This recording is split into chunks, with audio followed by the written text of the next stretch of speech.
Welcome to the Kerri Lane Show. I'm Kerri Lane. Fireworks erupt in the Oval Office. It's NBC trying to get off the subject of what you just saw. You are a real, you're a terrible reporter. His name is Peter something. He's a terrible reporter.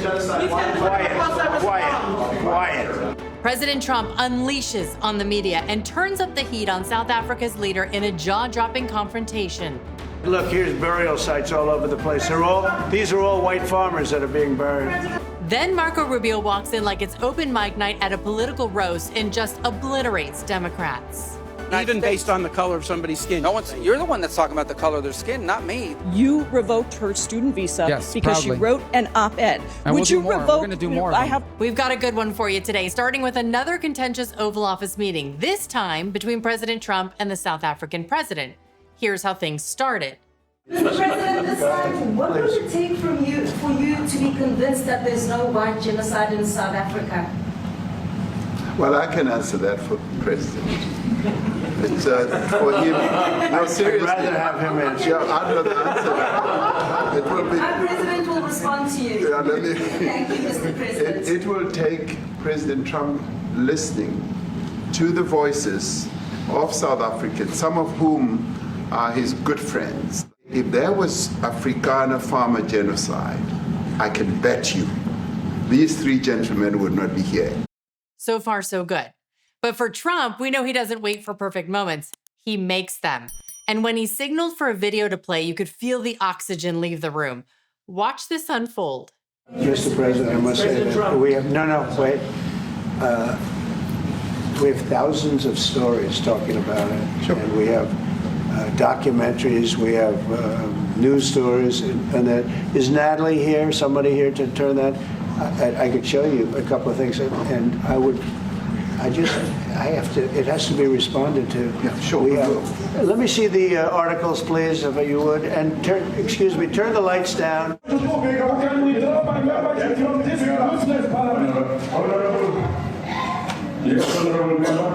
never be scared to kill. A revolution demands that at some point there must be killing, because the killing is part of a revolutionary act.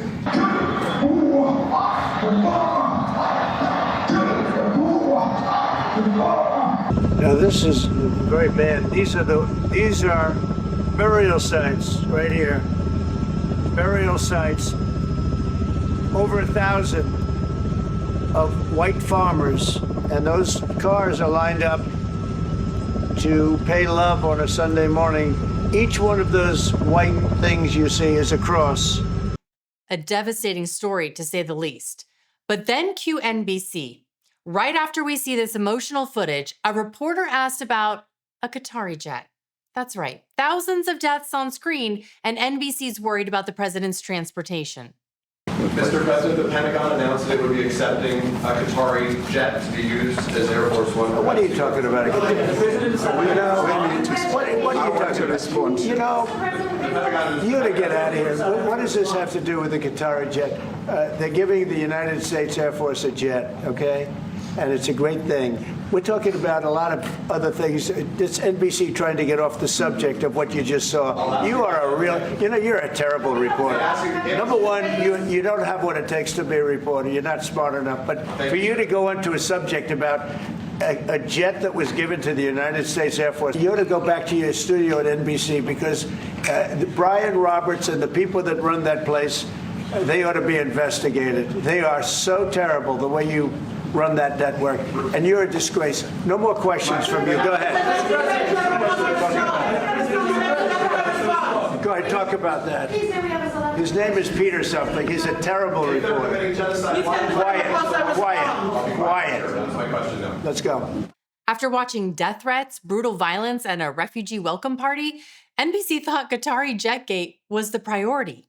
That's like watching a crime scene unfold and asking if the cops parked legally. At least I can report Trump got the last laugh. So why did they give us a plane to the United States Air Force? That's what that idiot talks about after viewing a thing where thousands of people are dead. I'm sorry, I don't have a plane to give you. I wish you did. I'd take it. I would take it. If your country offered the United States Air Force a plane, I would take it. Okay. So after that whole disaster, the president finally got things back on track, which we know can take him a while sometimes, and he didn't hold back. When it comes to white South African farmers facing real violence, Trump made it crystal clear. These aren't conspiracy theories, these are coffins. These are articles over the last few days. Death of people. Death, death, death, horrible death. Death, I don't know. To pick anyone, white South Africans are fleeing because of the violence and racist laws. And this is all, I mean, I'll give these to you. So when you say, what would I like to do? I don't know what to do.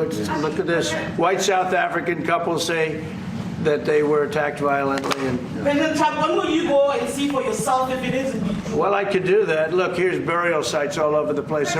These are all white farmers that are being buried. And these are people that are officials, and they're saying that kill the white farmer and take their land. And that's why dozens of South African refugees have now been welcomed into the United States, not because of their race, but because they're fleeing targeted, documented persecution. But don't tell that to the Democrats. They've turned this into their latest fake scandal, probably because these refugees don't fit the right demographic for their outrage machine. But let's hear from South Africa's president, who tries to spin it all. So you denounced that type of language in the video that you saw? Oh yes, we've always done so. As government, as my own party, we are completely opposed to that. We, in 1955, adopted a document which said South Africa belongs to all who live in it. But why wouldn't you arrest that man? That man said, kill the white farmers, kill the white farmers. And then he danced, and he's dancing, and it's kill the white farmers. I'm not sure, but I think if somebody got up in Parliament and started saying kill a certain group of people, he would be arrested very quickly. That man is going all over South Africa, and that's not a small party. That was a stadium that holds 100,000 people, and I hardly saw an empty seat. That's a lot of people. That's a lot of representation. So let me get this straight. It's not your policy, but your parliament shouting kill the white farmer, and the government's response is just, well, that's free speech. No, that's not free speech. That's free-range chaos. Meantime, Elon Musk, South Africa's most famous export, has something to say about this too. Now I'm in this absurd situation where I was born in South Africa but cannot get a license to operate in Starlink because I'm not black. Well, it looks Does like that that's seem about. right to It you? looks Does like that that. seem right to you? Looks like that's about to change. I just asked you a question. Please answer. Does that seem right to you? Well, those rules were designed to bring. Yes or no? Those rules were designed to bring about an era of more economic equality in South Africa, and it looks like the government has found a way around those rules for you. I asked you a question. This is your interview. Everyone wants to hear from you. I asked you a question. Yes or no? Not Racist for me. laws, yes or no? Not for me to answer. I have got a question for you about your government work and the amount of savings. Why do you like racist laws? This is not for me to answer. Come on. Yes, it is. Only in 2025 do we need a tech billionaire to explain to the world what racism actually is. Meanwhile, back in D.C., Democrats are suddenly very interested in immigration. Can you have a different standard based upon the color of somebody's skin? Would that be acceptable? Well, I'm not the one arguing that. Apparently you are, because you don't like the fact that they're white, and that's why they're coming. I'm just asking you to say that that would be unacceptable. Well, no, that I would say that the United States, a very easy thing the United to say. States has a right to pick and choose who they allow into the United States. Even based on the color of somebody's skin. You're the one that's talking about the color of their skin, not me. Tim Kaine walked right into that one. Him and his fellow Democrats, they've had nothing to say when millions upon millions were pouring across our border. And now they take issue with a handful of families fleeing persecution? A group, mind you, that has been thoroughly vetted, unlike the people Biden let walk in. Secretary of State Marco Rubio was also pressed today, and he fought back hard. Watch him make Representative Pramila Jayapal get extremely emotional over student visas getting revoked.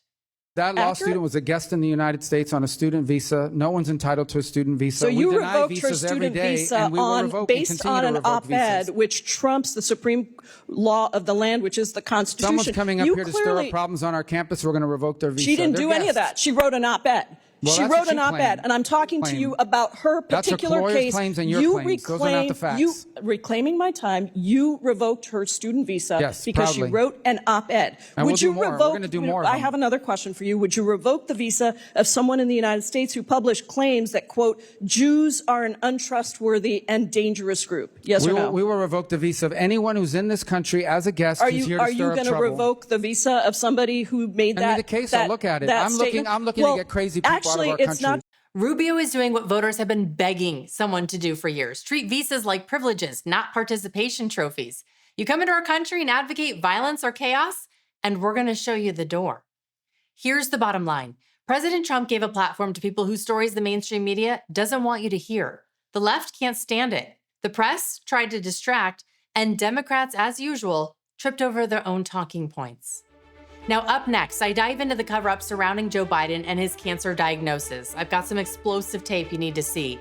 Plus, Kash Patel finally steps in front of a camera and answers some of the Republicans' most pressing questions, like what happened on January 6th and how did Jeffrey Epstein die? Click on it now, and I hope to see you over there.